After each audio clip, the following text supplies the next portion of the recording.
Hello friends, welcome to our channel. आज हम करने वाले हैं बाइनरी सर्च ट्री। तो बेसिकली बाइनरी सर्च ट्री का कॉन्सेप्ट क्या होता है? It is based on the binary search algorithm. बिल्कुल सेम बाइनरी सर्च एल्गोरिदम पे ही बेस्ड होता है। तो हम सबसे पहले बाइनरी सर्च एल्गोरिदम पे ही वर्क कर लेते हैं, तो डिस्कस कर लेते हैं। तो बाइनरी सर्च जो एल्गोरिदम होता है, जैसा कि आपने पढ़ा ही होगा, उसके अंदर एक मिडल वैल्यू होती है।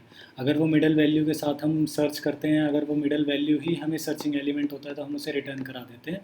अदरवाइज़ अगर वो मिडल एलिमेंट छोटा होता है तो हम राइट साइड पे सर्च करवाते हैं, राइट हैंड साइड पोर्शन पे सर्च कराते हैं। अगर वो मिडल एलिमेंट जो छोटा होगा, अगर वो मिडल एलिमेंट बड़ा होगा तो हम उसे लेफ्ट हैंड साइड पोर्शन पे सर्च कराते हैं। ठीक है।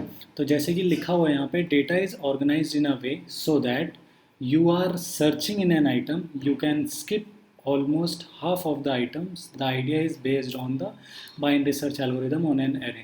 जैसे कि हम एक एरे के अंदर बाइनरी सर्च एल्गोरिदम को लगाते हैं, वैसे ही सेम बाइनरी सर्च ट्री जो होता है वो सेम उसी एल्गोरिदम को ही फॉलो करके अपने आप को क्रिएट करता है या कंस्ट्रक्ट करता है। ठीक है। नेक्स्ट नेक्स्ट क्या है? For every node key in the left side area are smaller and right hand side area are greater. जैसे कि हम एक फॉर एग्जांपल ले लेते हैं, हमारे पास एक बाइनरी सर्च ट्री है। ठीक है। बाइनरी सर्च ट्री में जो हमारी रूट नोड होगी वो हमेशा मिडल एलिमेंट होगा। ठीक है। अगर हम मिडल एलिमेंट को जाने बाइनरी सर्च ट्री के अंदर, वो हमेशा जो होगा वो रूट नोड होगी किसी भी ट्री की, मतलब किसी भी ट्री की in the sense binary search tree की। ठीक है। जो रूट नोड होगी उसके जितने भी लेफ्ट में एलिमेंट्स होंगे वो सारे के सारे जो रूट नोड की वैल्यू से छोटे होंगे। ठीक है, यहाँ तक क्लियर। और जो राइट हैंड साइड की वैल्यूज़ होंगी वो रूट नोड से हमेशा बड़ी होगी। तो BST जो होता है बाइनरी सर्च ट्री, वो इस तरीके से ही कंस्ट्रक्ट किया जाता है कि जो उसके लेफ्ट हैंड नोड है वो स्मॉलर हो एंड राइट साइड की जो नोड है वो ग्रेटर हो। ठीक है। नेक्स्ट पॉइंट है, all the keys are typically consider as distinct. ठीक है। मतलब कि कहने का मतलब उसका ये है कि सारी की सारी कीज़ जो होंगी वो डिस्टिंक्ट होंगी। डिस्टिंक्ट मतलब यूनिक, मतलब कि कोई भी डुप्लीकेट वैल्यू नहीं होगी। फॉर एग्जांपल अगर 50 दो बार आ जाए तो 50 दो बार आने का फ़ायदा क्या हुआ? 50 तो एक ही बारी ट्री के अंदर इंक्लूड होगा ना, क्योंकि 50 से बाइनरी सर्च ट्री के अंदर तो कोई ऐसा एलिमेंट तो होता नहीं है, मतलब कोई ऐसे एल्गो तो है नहीं बाइनरी सर्च में कि सेम एलिमेंट मिले तो हम उसे दूसरी प्लेस पे डाल दें। ठीक है। तो जो बाइनरी सर्च ट्री के अंदर एलिमेंट्स होंगे वो सारे के सारे क्या होंगे? यूनिक होंगे, डिस्टिंक्ट होंगे। ठीक है। Next, like link list, it is a linked data structure. Link data structures का मतलब क्या होता है कि जैसे फॉर एग्जांपल लिंक लिस्ट था। ठीक है। जैसे इसने बोला like link list, link list में हम क्या करते हैं? एक नोड लेते हैं और एक पॉइंटर लेते हैं। पॉइंटर जो होता है वो किसी भी नेक्स्ट नेक्स्ट की वैल्यू को वो पॉइंट कर देता है। अब जो वो पॉइंटर होता है, पॉइंटर के अंदर एड्रेस ही होता है। ठीक है। एड्रेस जो होता है वो किसी भी लोकेशन पे हो सकता है। ठीक है। ज़रूरी नहीं है, ठीक है, कि वो कॉन्टीन्यूस मेमोरी लोकेशन पे ही हो, जैसे कि हम एरे के अंदर पढ़ते हैं। तो इससे एक कॉन्सेप्ट और याद आया कि जो बाइनरी सर्च ट्री होता है वो कैश फ्रेंडली नहीं होता बिल्कुल भी। ठीक है। ये इसका एक डिसएडवांटेज है कि बाइनरी सर्च ट्री जो होता है वो बिल्कुल भी कैश फ्रेंडली नहीं होता है। ठीक है। यहाँ तक क्लियर हुआ? चलो, नेक्स्ट वैल्यू है all the keys are. Next जो है वो हमारे पास है implementation in C++ as map sets and multi maps. ठीक है। तो जो इम्प्लीमेंटेशन होता है बाइनरी सर्च के अंदर, C++ के अंदर कुछ कंटेनर्स होते हैं, जैसे कि हम पढ़ते हैं map set, multi maps and multi sets. जो हम बाइनरी सर्च ट्री को जो हम इम्प्लीमेंट करते हैं C++ के अंदर, वो किस कंटेनर्स में करते हैं? मैप्स के द्वारा भी कर लेते हैं, सेट्स के द्वारा भी कर लेते हैं, मल्टी मैप्स के इसकी हेल्प से भी कर लेते हैं और मल्टी सेट्स की हेल्प से भी कर लेते हैं। वेयर एज इन जावा के अंदर जो हम लोग बाइनरी ट्री को क्रिएट करते हैं, कंस्ट्रक्ट करते हैं, वो बाय यूजिंग ट्री सेट्स और ट्री मैप्स के हिसाब से करते हैं, मतलब ट्री मैप्स की हेल्प से ही करते हैं। ठीक है। यहाँ तक क्लियर हुआ सब कि हम बाइनरी सर्च ट्री में क्या कर रहे थे, किस तरीके से कंस्ट्रक्ट कर रहे थे। नेक्स्ट जो है वो हमारा है, हम कुछ सर्टेन एग्जांपल्स, सर्टेन एडवांटेजेस और डिसएडवांटेजेस देख लेते हैं। तो मतलब मैंने तो सिर्फ यहाँ पे दो ही लिखे हैं, बिकॉज दो जो है वो वेल एंड सफिशिएंट है एडवांटेज और डिसएडवांटेज को वेरीफाई करने के लिए। पहला तो यही है कि it in linked data structure you can never resizing, मतलब डिसएडवांटेज यही है कि हम उसकी रीसाइजिंग नहीं कर सकते। एक बार हमने उस डेटा के अगर उस नोड के अंदर या उस एड्रेस के अंदर वैल्यू डाल दी तो हम उसे दोबारा से रीसाइजिंग नहीं कर सकते। It is not cash friendly, जैसा कि हमें पता है कि वो कैश फ्रेंडली नहीं होता। कैश फ्रेंडली जैसा कि मैंने आपको पहले बता ही दिया। ठीक है, all clear? Okay, then example operations, मतलब अब हम ये देखेंगे कि हम ऑपरेट कैसे करते हैं लिंक लिस्ट को। ठीक है, तो क्रिएटिंग एन एम्प्टी BST, मतलब कि हम BST एम्प्टी कैसे क्रिएट करते हैं, मतलब सिंपल सी है, रूट नोड के अंदर अगर हम नल वैल्यू डाल दें तो वो हो जाएगा क्या, एम्प्टी बाइनरी सर्च ट्री हो जाएगा। Next, insert 20, 15, 30, 40, 50, 12, 18, 35 and 17 and 7। तो हमें इन वैल्यूज़ को इंसर्ट कराना है BST में। ठीक है, हम इसका कोड भी आगे देखेंगे नेक्स्ट वीडियोज़ में। ठीक है, अभी हम ये देख लेते हैं कि हम BST को जो है वो कंस्ट्रक्ट कैसे करते हैं। ठीक है, इसकी कंस्ट्रक्शन देख लेते हैं। फॉर एग्जांपल 20, हमेशा जो फर्स्ट नोड होगी वो हमेशा रूट नोड होगी। ठीक है, ये बात आप मन में बांध लीजिए कि जो फर्स्ट नोड होगी वो हमेशा रूट नोड होगी हमारी। ठीक है, तो हमने फर्स्ट नोड को क्या बना दिया, root node, that is 20। Next 15 आया। अब जब 15 आएगा तो 15 इससे चेक होगा, जैसे कि मैंने आपने पीछे बताया कि रूट नोड से जो भी कम वैल्यू होगी, रूट नोड की वैल्यू से जितनी भी कम वैल्यूज होंगी वो उसके लेफ्ट में रिसाइड करेंगी, और जो ग्रेटर वैल्यू होगी वो राइट हैंड साइड में रिसाइड करेंगी। ठीक है, 20 के बाद आया 15। 15 कहाँ रिसाइड करेगा आपके हिसाब से, 15 is less than 20, so 15 is less than 20, तो वो लेफ़्ट में रिसाइड करेगा।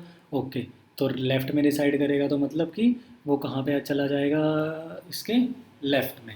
नेक्स्ट इज़ 30, तो 30 इज़ ग्रेटर देन 20, तो कहाँ पे रिसाइड करना चाहिए, वो राइट में रिसाइड कर जाएगा। Next is 40, 40 is greater than 20, 20 के राइट में जाएगा वो। फिर 30 से चेक होगा, 30 से क्या बड़ा है 40, यानी कि वो उसके राइट में चला जाएगा। नेक्स्ट वैल्यू है 50, 50 पहले 20 से होगा, 20 से बड़ा है तो राइट हैंड साइड पे जाएगा, 30 से भी बड़ा है तो राइट हैंड साइड पे जाएगा, 40 से भी बड़ा है तो वो राइट हैंड साइड पे जाएगा, यानी कि 50 जो है वो यहाँ पे रिसाइड कर जाएगा। ठीक है, राइट हैंड साइड में 40 के। नेक्स्ट आया 12, 12 चेक होगा 20 से छोटा है लेफ्ट हैंड साइड पे, 15 से चेक होगा, फिर 15 से छोटा है उसके लेफ्ट हैंड साइड पे हो जाएगा। ठीक है, देन आया 18, 18 20 से चेक होगा, छोटा है वो रिसाइड करेगा लेफ्ट में, 15 से चेक होगा, 15 से बड़ा है यानी कि वो उसके राइट में रिसाइड होगा, 18 जो है वो उसके राइट में रिसाइड हो गया। ठीक है, नेक्स्ट इज़ 35, 35 कहाँ रिसाइड करना चाहिए, 20 से बड़ा राइट में, 30 से भी बड़ा राइट में, 40 से छोटा, यानी कि जो नेक्स्ट वैल्यू है वो जो 35 है वो कहाँ पे रिसाइड कर जाएगी, 40 के लेफ्ट में।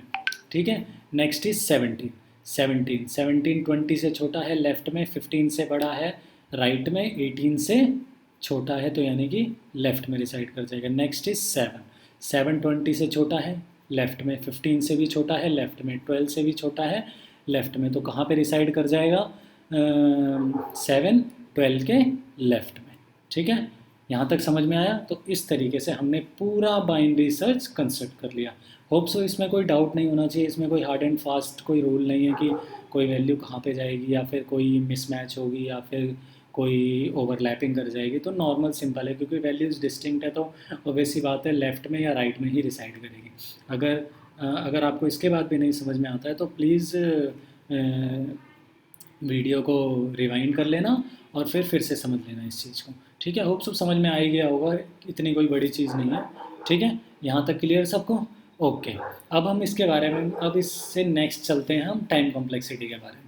तो टाइम कॉम्प्लेक्सिटी, जैसा कि हमने प्रीवियस वीडियो में देखा कि टाइम कॉम्प्लेक्सिटी जो BST की होती है वो big O of log n होती है, जब ट्री जो है वो बैलेंस्ड हो। ठीक है, बैलेंस ट्री की हम बात करें, बैलेंस ट्री में जो आएगा वो वैल्यूज़ क्या, फॉर एग्जांपल बैलेंस्ड और अनबैलेंस्ड ट्री।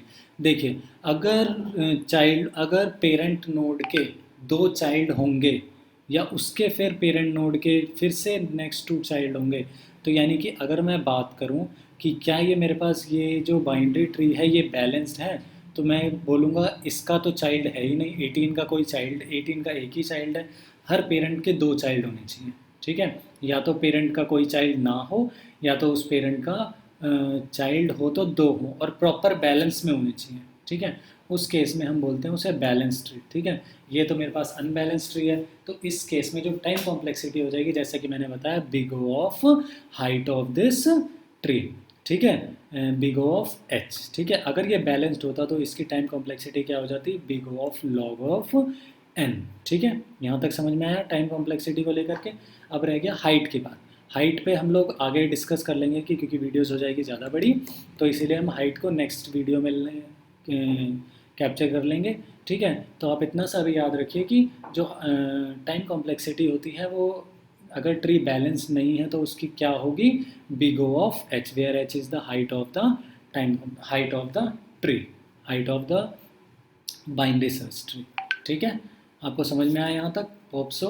आपको सारी चीज़ें समझ में आई होगी। एक बार लास्ट में सम अप कर लेते हैं सारी चीज़ों को, ठीक है। जैसे कि पहले शुरुआत में हमने देखा कि बाइनरी ट्री किस एल्गोरिदम पे बेस्ड होता है, वो बेसिकली बाइनरी सर्च एल्गोरिदम पे ही फॉलो होता है मिडल एलिमेंट को लेकर के। अगर वो बड़ा है तो हम उसे राइट, अगर वो बड़ा है तो लेफ़्ट में सर्च कर लेते हैं, अगर वो छोटा है तो हम उसके राइट में सर्च कर लेते हैं, ठीक है। नेक्स्ट देखा हमने वो लिंक्ड डेटा स्ट्रक्चर होता है कि कहीं लिंक डेटा स्ट्रक्चर होता है। देन फिर उसके बाद हमने देखा कि जो ट्री होता है, जो BST होता है, उसके राइट में हमेशा बड़ी वैल्यू आती है नोड वैल्यू से, लेफ्ट में उसके छोटी वैल्यू आती है नोड वैल्यू से।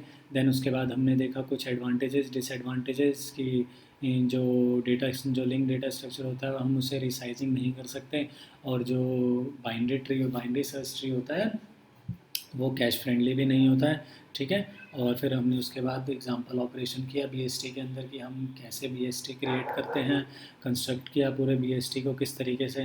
कंस्ट्रक्ट करने के बाद प्रॉपर सारी चीज़ें हम डिफ़ाइन करी, बताया कि कौन सी नोड किस तरफ जाएगी, लेफ़्ट में जाएगी या राइट में जाएगी, ठीक है। होप सो आपको ये वीडियो पसंद आया होगा। नेक्स्ट वीडियो में हम इसके कोडिंग करेंगे कि हम कोड से बाइनरी ट्री कैसे कैसे कंस्ट्रक्ट करते हैं, ठीक है। Thank you, thanks for